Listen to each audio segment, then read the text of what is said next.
नरेंद्र मोदी जींकर ये नियारा परिकल्पना आपण मैंने जानी थे आगु अगस्ट 15 जनवरी 26 रे स्कूल कॉलेज रे तिरंगा पताका पाखे सम्मान जनायापाई देश मातृका सम्मान दवापाई स्कूल कॉलेज पिला मानू इनवल्व कराउथला।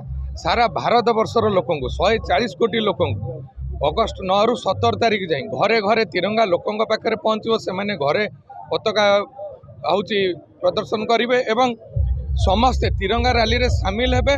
गोटे हूँ वार्ता यशस्वी प्रधानमंत्री आम समस्ते भारतीय जाति धर्म वर्ण दल निर्विशेष रे देश प्रति जेतबेले आसीबो कोनोसी शत्रु देश बा बाह्य शत्रुर आड़ आखिरे अनेक को चेष्टा करिवो।